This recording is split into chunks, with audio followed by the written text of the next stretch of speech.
conferencing service. You are joining the meeting. All right. Can everybody hear us again on your computer speakers?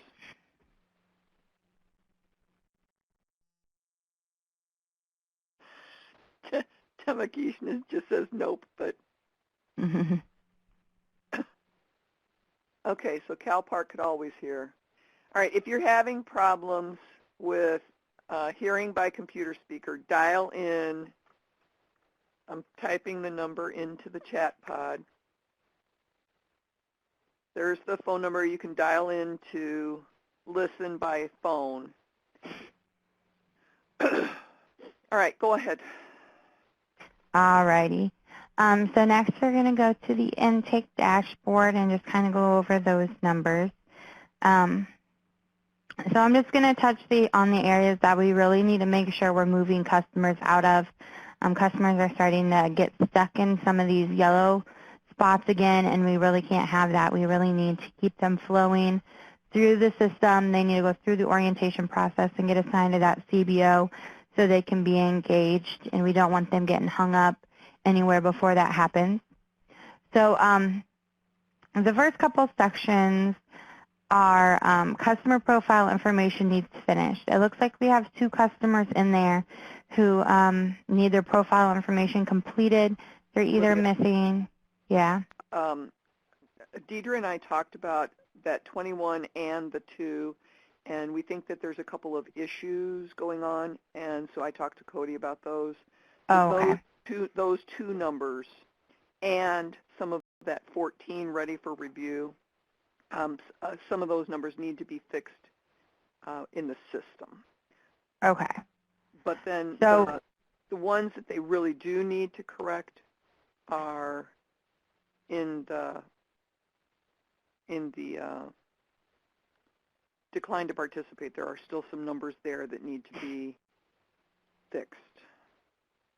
There's 70 people in that area that are missing a reason, and Deidre has the list, and we'll be sending it out to everyone. And I would like for everybody to fix those by the 23rd. I will be checking them between Christmas and New Year, and we will follow up on the 30th with the numbers that are remaining to be repaired in that area. Okay, yeah. And the incomplete application older than 24 hours, Cody's working on an update. It was pushed out, but it looks like it's not fixing everybody. For customers who maybe started the application and then declined to participate, they just need to be reflected in the dashboard correctly. So that should hopefully be fixed here soon. And then, like Dee said, there's a couple other areas we're working in to get some fixes out to those. But Dee, correct me if I'm wrong, need to be scheduled for consent. The 22 customers we have in there, those need to be corrected by the DHS staff, correct? Correct.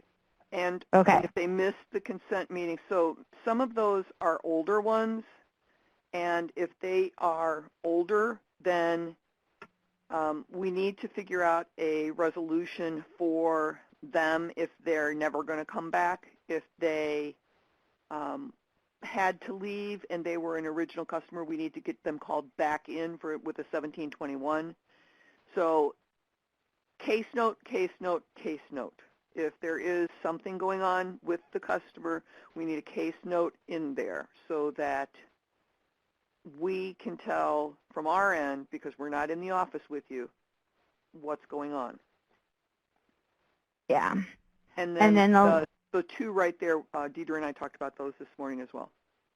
Okay. And so now we're going to go ahead and take a look at the enrolled dashboard. There's just 3 areas on this enrolled dashboard that we need to make sure we are covering.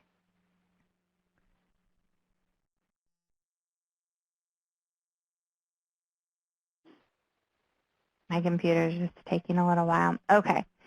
So the first area is referral pending, no contact from customers, recommend conciliation.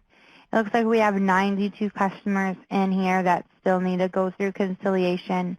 One of the big things I wanted to talk about with customers who need to go through conciliation, do not delete their original appointment date out of the system until you are re-inviting them or until you are rescheduling them to meet with the CBO for a second time. So we had some issues with some staff went in and just deleted out the original appointment date. And so instead of showing in conciliation, they're going to show in needs to appointment has not been scheduled. So we really have to make sure we keep that appointment date in there, and we only delete appointment dates out when we are going to put a new appointment date in. So there should always be an appointment date in there no matter what. And then the second area that we have some customers that need to be seen is the referral rejected. We have 7 customers who just were rejected by the CBO for various reasons, like maybe they were not drug-free and they said they were, or they may not have fit for the training program. They may have showed up to a manufacturing training program and told the CBO they would rather do CNA training. So those 7 customers just need to come back in and either be realigned or figure out what's going on, why they were not accepted with the CBO. And then the last section on this dashboard is DHS review recommendation. We have 68 customers who went through conciliation with the CBO and either did not show up or did not agree to the terms, so they're now being sent back to DHS to go through the sanction process. So those 68 customers will need to be followed up with as well. It looks like somebody's typing. If you guys have any questions, go ahead and put them in the chat pod and we can go through and answer those. What was the last one? Yeah, a CBO can reject a customer that is referred, but they can only do it with, like, for a couple of them, the CBO requires them to be drug-free in order to participate in the training program, and the CBO will drug test them. So if the customer shows up and fails that drug test, then the CBO can reject them because they were not telling the truth on their application. And another situation that we had was a customer was enrolled in a construction training program, and he had some medical issues. He'd been hit by a drunk driver and would lose consciousness occasionally, and they were trying to regulate his medication to help with seizures and stuff, and he couldn't drive or do anything. He had to be monitored 24/7 because they were in the process of regulating that medication. So there's no way that customer could actually participate in a construction training program. So he was rejected as well.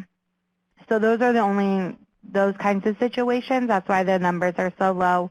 They come through us first, and we make sure that they are being rejected for a good cause reason and not just because. And we're requiring a staffing, too, so that if there's an issue, that's the process. We talked about that on a webinar a few weeks ago. So if you want to go back and review the resources and take a look at that portion of that webinar, you can do that, Magara.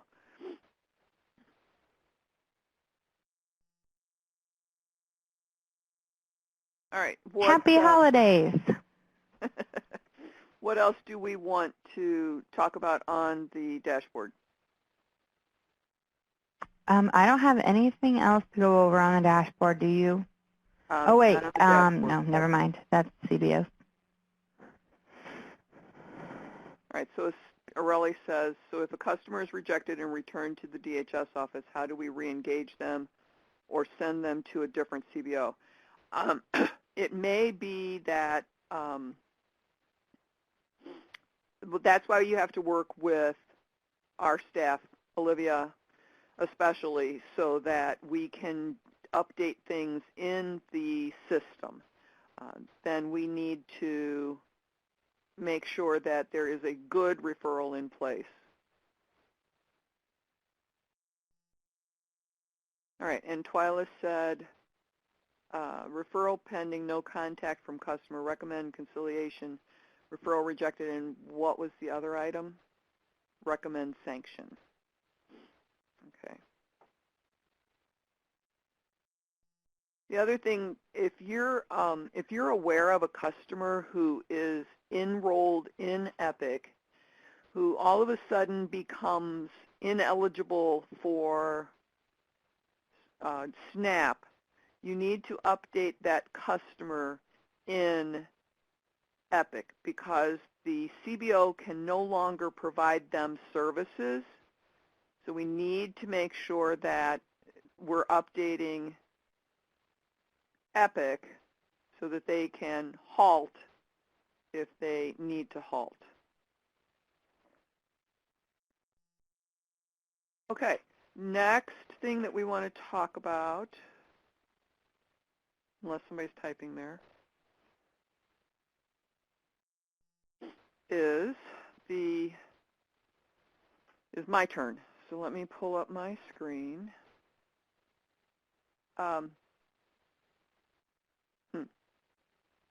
What was I talking about?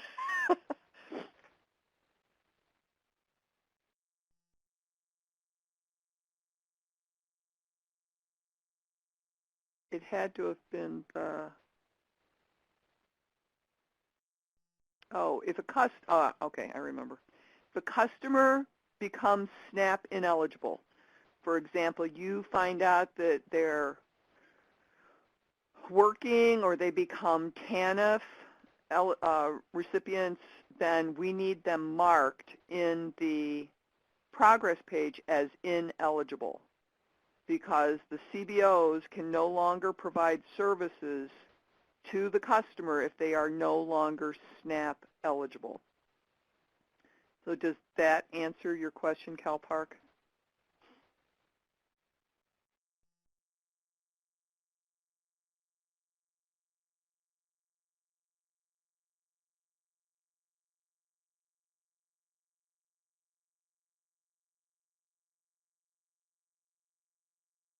Okay, go ahead with your question about minimal progress.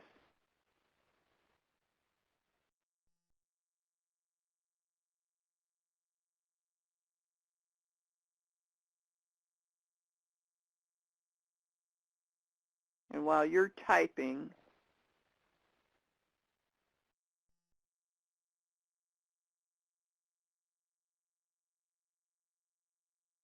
I don't know. We'd have to ask them. That's what the staffings are for, right?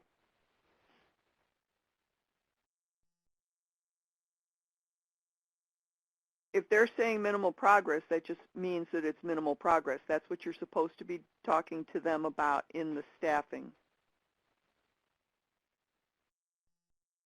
Are you documenting as a case note, or are you actually talking to them as with an email?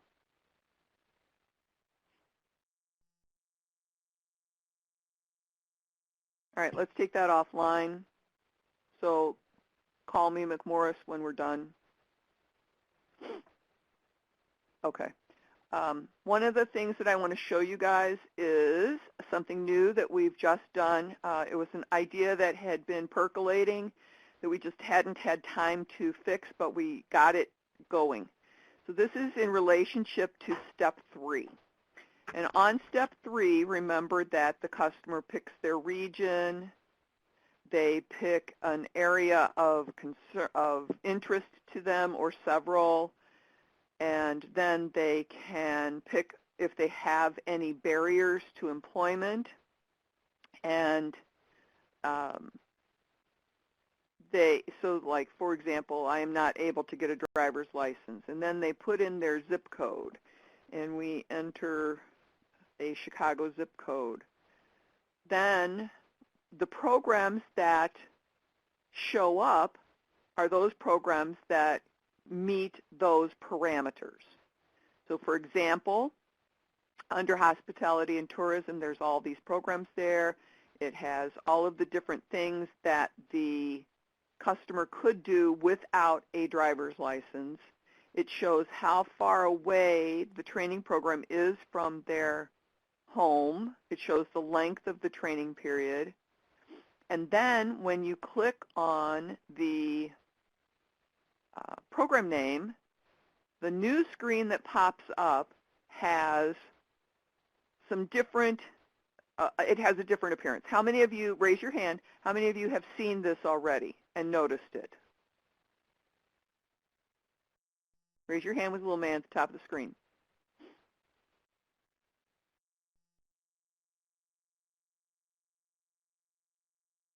All right, so 2 people were observant. 4 people were observant. Okay. So we have this new training details, and what it has is the information that's required. Over here on the side, it also has questions that you, as the case manager, can ask the customer to help make a better match between the program that they want to participate in and the programs for which they are eligible. So point out to them what the requirements are of this program. Now, when you get to the eligibility review page, the same information shows up. So it shows how long the program is, how it's accessible by transportation, and how far away it is excuse me, from that customer distance-wise.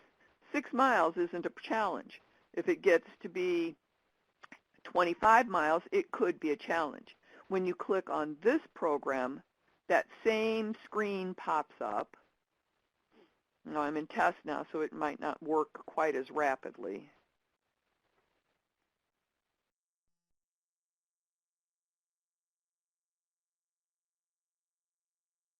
Okay, sometime today, computer. There are days when I feel like I'm on early stage dial-up.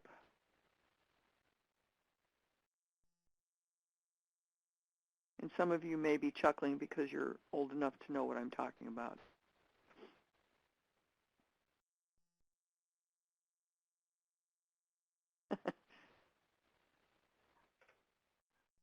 Okay, so here we go. All right, so what this says here is the items with the box in front of them are requirements for the program. And then we have a purple box around the description, whether or not something is included. And again, the questions are over here on the side.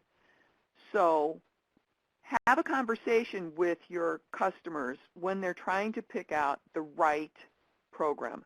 This career exploration that they're doing during the intake orientation should be a little bit longer than 2 minutes because they need to actually take the time to look at some of these programs.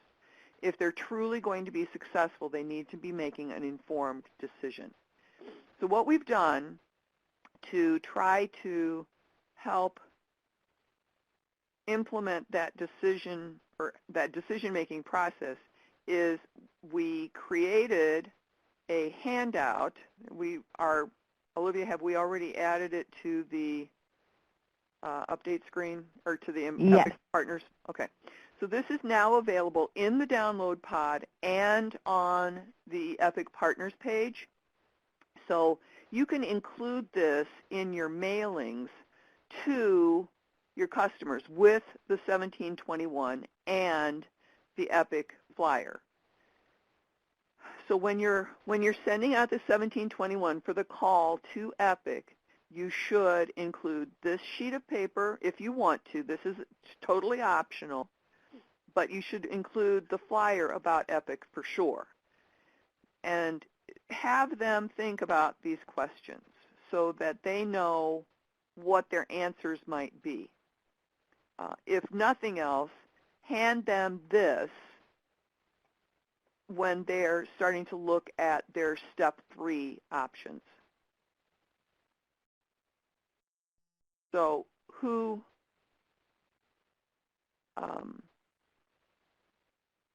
let me ask one more question.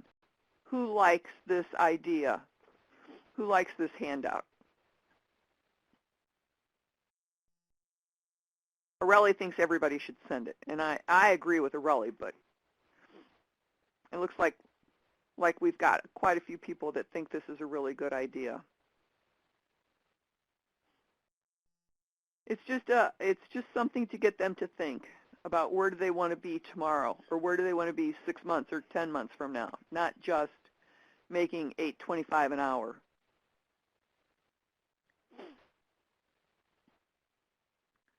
All right.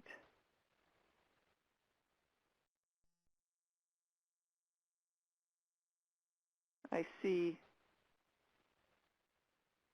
The other thing that I would like to show everybody, how many flyers are you sending, Pam?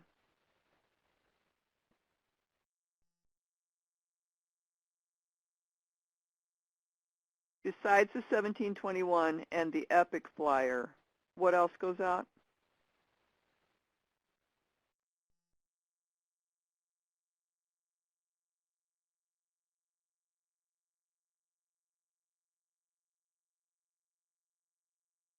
Oh, I would do the 4538 when they get there.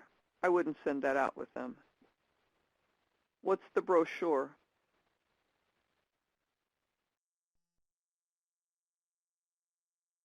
Okay. I wouldn't send the 4538 out. I would just talk about those exemption options.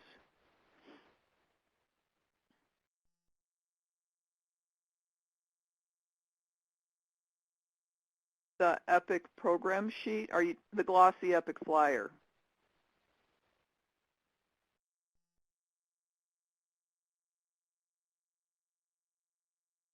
Okay. So Mr. Hill, do we want the 4538 going out? And I guess that's probably a must go out. Okay. All right. Well then, if you don't want to mail this pre-orientation question handout, give it to them before they start doing the career review so that they have those things in mind. But I don't see why you couldn't mail this out with them. Waiting in the lobby could be a good option.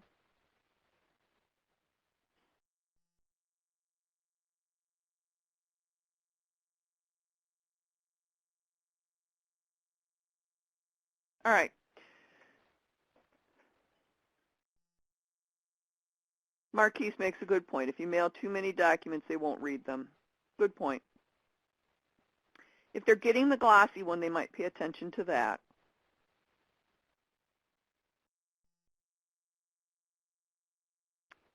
Okay, let's all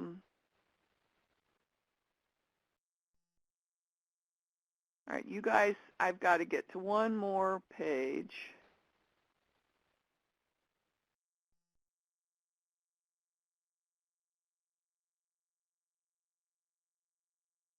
One of the things that I want to show you that's available that we were talking about, we talked about the mileage. And one of the things that I want to show you, and I'm going to minimize this. All right, who's trying to drive the boat with me? I want to minimize this. And on the EPIC Partner Resources page, on the Restricted Resources page, and to get there, all you have to do is hover over your name in the dashboard and go to EPIC Partner Resources. On this page, we have a map of the DHS and CBO offices. Alicia, what do you hand to them when they arrive at the office? The 4538 or the, okay. This is a map that I created that's interactive, and what it does is it gives you a pinpoint location of the service offices and where the CBO is. So for Peoria, here is the office. Here is the CBO. In Chicago, if we go up to Chicago, oh, goodness, that's a long way away from Peoria. It shows you the feeder and the pod offices and where the CBOs are. So if you're over here in Pullman, so which office is this? This is South Ellis. Who is that?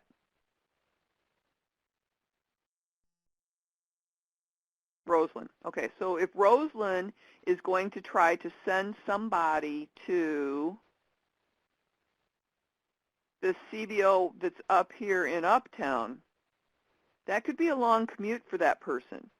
So get on the map and take a look at where an office is with a program. Make sure that it is going to be conducive to travel for those customers. Because I've been on some of those roads, and I've watched what traffic's like, and I've seen the buses downtown, and it can be a challenge. And then if you're in Southern Illinois, let me get down to Southern Illinois.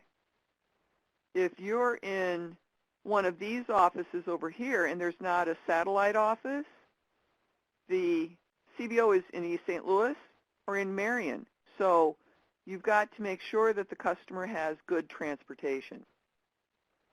So make use of this map. I did it on a whim one day because I saw that the technology was available, and I thought this could be useful for all y'all to use with trying to assign customers.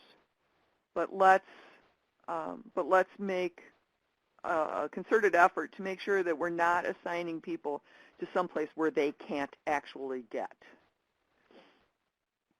All right, and then,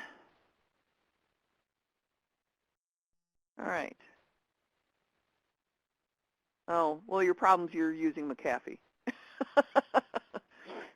I don't like McAfee, but if that's a state program, try using Chrome for your browser, and it might not be blocked. It is a Google map, so if you're using Google Chrome,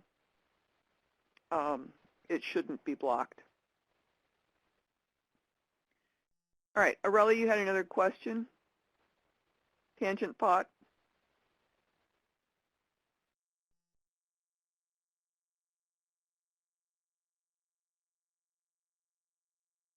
And I see Williamson County is typing as well. Olivia, while we're waiting for those questions to come in, do you want to talk about the social media messages that are going out?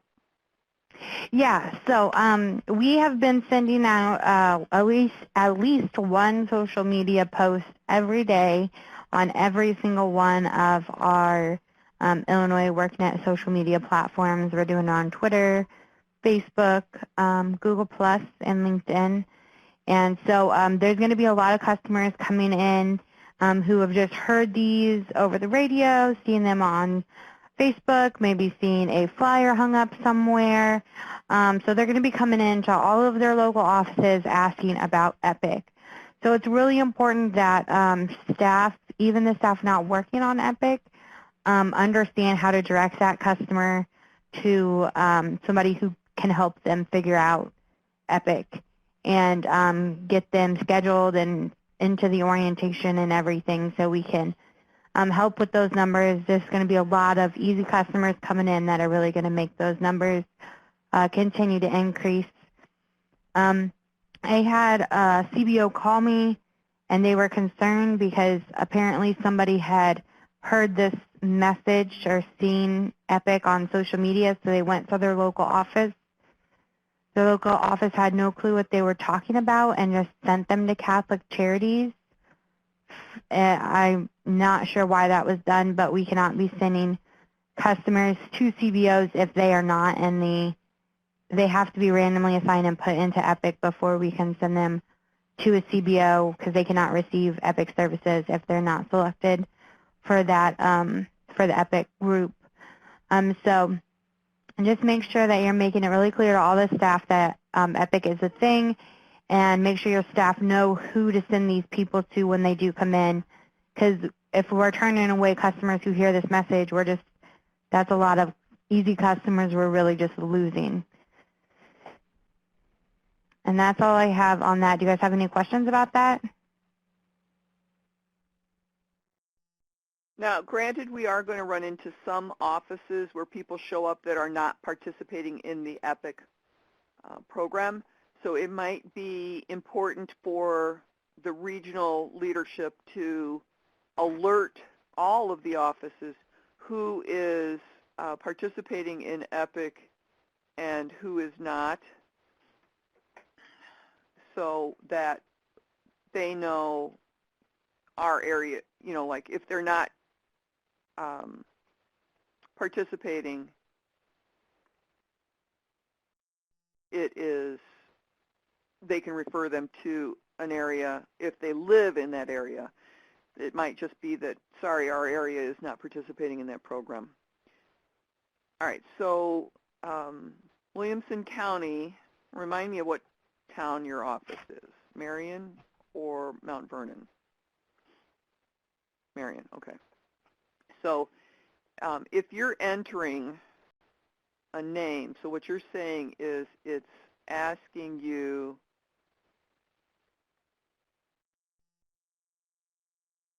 to register now.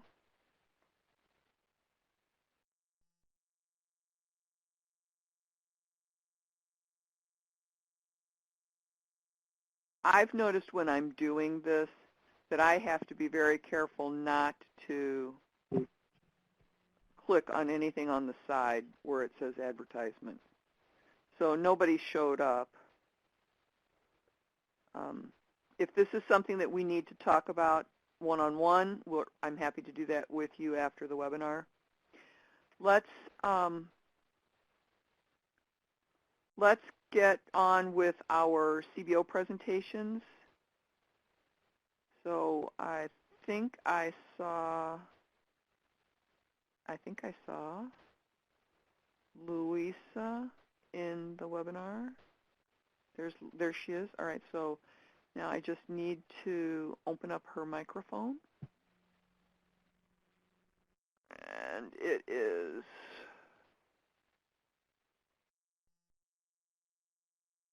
there she is. Unmute. All right, and I've got good morning, Louisa, are you there? Good morning, yes, I'm here. All right, so tell everybody what happened to you last week. Yes, I want to apologize. Last week, 2 minutes before I was scheduled to do the presentation, the fire alarm went off in our building and they all forced us to go outside. So in the freezing weather, so sorry about that. All right, so Louisa is with Instituto Latino Progreso. Del Progreso Latino. Okay, I was close. Okay, so let's go ahead. Thank you for this opportunity to share information about Instituto. If we can go to the next slide. Okay, so here's our mission statement. I want to let you know that Instituto will be celebrating its 40th anniversary next year. So we've been around for a very long time. We are a leader in workforce development through our Bridge and Career Pathway programs. We actually wrote the book on career pathways, and literally we wrote the book. We've been recognized nationally and at the state level and locally for the work we've done in these areas. We have career pathways in healthcare, manufacturing, and retail, and I'll mention a little bit more. We also have additional programs including adult basic ed. We have 2 charter schools, our Health and Science Career Academy and our Justice and Leadership Academy, as well as our Financial Opportunity Center. Next slide. Oh, my mouse is not working right. Hang on. Oh, okay. Okay, there, so Olivia got it for me. Okay, so here, more information about our workforce development. One of our signature programs is called Carreras en Salud, which means careers in healthcare. And one of the things that really distinguishes our program is that we do provide a lot of the hospitals and nursing homes with bilingual healthcare professional, which is a great demand. We are located in the Pilsen Little Village area, and so there's a great demand for bilingual healthcare workers. A 16-week contextualized program. We currently offer the basic nursing certificate program on site. And we also work closely with Malcolm X College to transition our students into their LPN and registered nurse program. Next slide. So it is a career pathway. So we have students that start at the very, very low level of ESL. So we partner with adult education to offer them ESL. And then they transition up throughout the career ladder, all the way up to RN. So the goal is always to get them to go as far as possible. It's not just about complete this training and immediately go to work, but it's complete the training, go to work, but continue your studies. Someone can also enter at any point in this career pathway, so they don't have to start at the bottom. Next slide. So you'll see these are the salaries, and this is very motivating for the students to see that as they continue their education, their salaries will go up. Next slide. Right now here on-site, these are the main programs that we offer on-site at Instituto. We have recently been approved to offer the registered nurse program, and we hope to offer that in the coming fall. Next slide.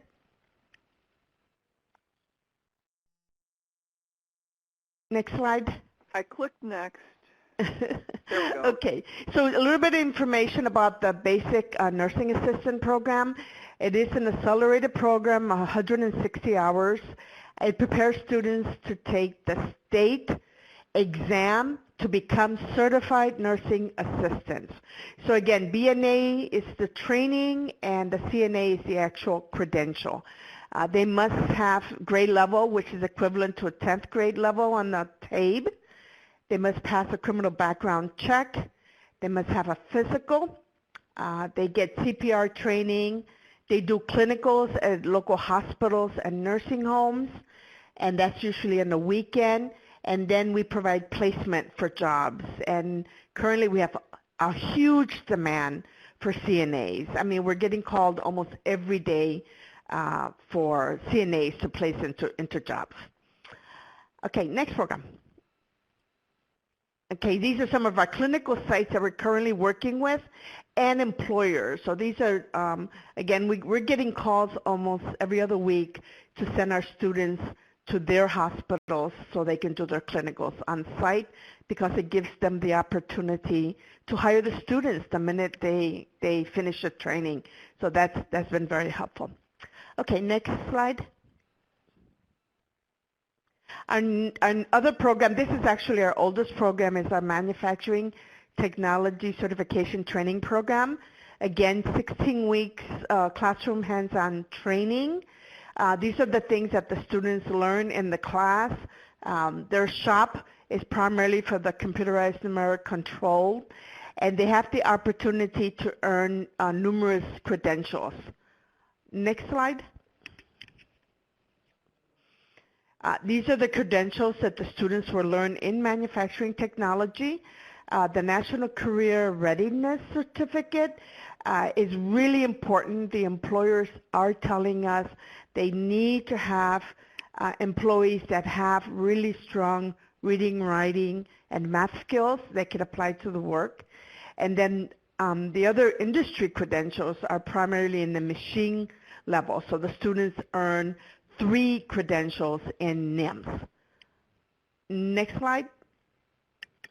Okay, so our goal is to prepare students for the mid-skill level area for the NIMS, and this is part of the information they learn in their classes, is what are the career pathways in the manufacturing industry, and this allows them to set short and long-term career goals as well as educational goals for continuing their education so they can move up a career ladder. Next slide. These are some of the employers, manufacturing employers that we work with currently, and so we place a lot of our students with these employers. Next slide. Our new program, this program is officially starting January 23rd. It's the Retail Academy, a 16-week program, 16 hours a week, contextualized, again, strong emphasis on reading, writing, and math. Next slide. The students is a 2-level program, the retail program, and students earn industry credentials. So the low-level bridge primarily is for incumbent workers or community members, and this is entry-level positions. The focus here is customer service. They can earn 2 industry credentials, basic customer service and sales, and advanced customer service and sales. And then the second tier is primarily for incumbent workers who are first-line supervisor and want to move up in this area. It's high academic skills, and they can earn a credential in management. All the credentials are part of the National Retail Federation. Next slide. Okay. One of the things that really makes Instituto different from other programs are the services that we provide all our students. And we provide case management, academic advising, financial counseling, tutoring, job placement, all of this information, not only before they start the classes, but throughout the time they're in classes, and even after they graduate. Some of these services still continue for up to a year after the student has completed the program. Next slide. These are the requirements for our program. Again, we have a lot of funding sources. And depending if the students are coming in under EPIC, they would need to meet the requirements for EPIC, or if they're coming in under a different program, they would meet the requirements for those grants. We also receive foundational money, and their requirements are a little bit more flexible. Luisa, I have a question for you. Your Sure. Retail Academy, if it's, have you already had a session in that? No, our very first one is January 23rd. Okay, and so it is one of the programs that's available. And even though you're a Latino program, they don't have to be Latino to participate in your program. No, okay. No, not at all. Actually, we just graduated a manufacturing class. 70% of the students were African American. Okay. So our population in the area is definitely changing. No, they don't have to be Latino at all. Yes, all right, great. Definitely. Next slide. Okay, so keep going. Next slide. Oh, something was missing from there. Okay, so tell us what it is. The registration, I don't know why this is missing. The registration process is, we have information sessions. If you, on the EPIC webpage under Instituto, we have information sessions every Wednesday morning as well as Wednesday evenings. And there's also Fridays with our FOC. And students get general information about the programs. If a student is referred to us for manufacturing and healthcare and then decides, oh no, I prefer retail, that's fine. They're also told what are the requirements of the program, what documents they need to submit. They take their TABE test, they submit all their documents, and then they go through an assessment process, which means they meet with the case manager, academic advisors, to identify barriers that need to be addressed before they could even begin training. Childcare, we offer on-site childcare if they need a venture card for transportation. Because as adults, if they have obstacles, they're not going to succeed in the program. So we try to address all those obstacles at the very beginning. They also meet with an employment specialist to start establishing career goals. So that's the assessment process. And then they're placed into training. Our next classes all start January 23rd. So right now, please, we have information sessions. Please go ahead and send clients to those, and then we'll try to get them into the program by January 23rd. Any questions?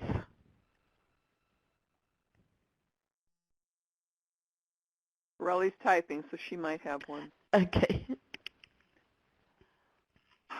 One of the things, we did have a presentation from Instituto before, but this one, I love the PowerPoint presentation. Thank you for sharing that with us. Oh, you're welcome. One of the things that we do want to do with all of our customers is just to make sure that the programs match what the customers need. Yes. And let's see, Anita is asking, will you be able to come out to our offices and talk to our customers? Oh, yes, definitely, definitely. We have recruiters all you need to do is let us know what's a good time so we can work for our recruiters, or even the program coordinators, or even myself can definitely do presentations. We recently did a presentation to the North region, but we're definitely open to talk to customers, to your case managers, your directors. One of the things, though, with the EPIC program is that they're not supposed to know necessarily what program they're going to be doing prior to the point where they get into the eligibility review. So that's why there are no program names on the public-facing site, only once you get into the eligibility review. So we know that Brenda wants to know if you'll come to Region 5, which is in Southern Illinois. If you're going to have clients that are going to come to Chicago, sure. Yeah, and this is Tammy, and to add what Dee was talking to, it's just mainly that control group because they don't want them to be influenced. But I think what is a great idea is, and we discussed this just the other day, is for our community-based organizations to go to the pods and talk with the caseworkers and to sit in on an orientation so they understand, what the clients are going through. But I think definitely we can get the CBOs out to the caseworkers to have like a presentation in person. I think that'd be very helpful. Oh yeah, definitely. No, just let us know when, and here's my contact information, and we could definitely work out some presentations. Now, is Instituto a regular SNAP ENT provider or just for EPIC? Right now we're just doing EPIC. Through the FOC, we do have students or clients that come in strictly they need services, and we may refer them to SNAP for services. We serve a lot. We do have the EPIC program, but we serve a lot of different individuals from throughout the community for different needs. So to answer Alicia's question from the South Loop, for the training opportunity, this is only available for those who are randomized to EPIC. So, Alicia, does that answer your question?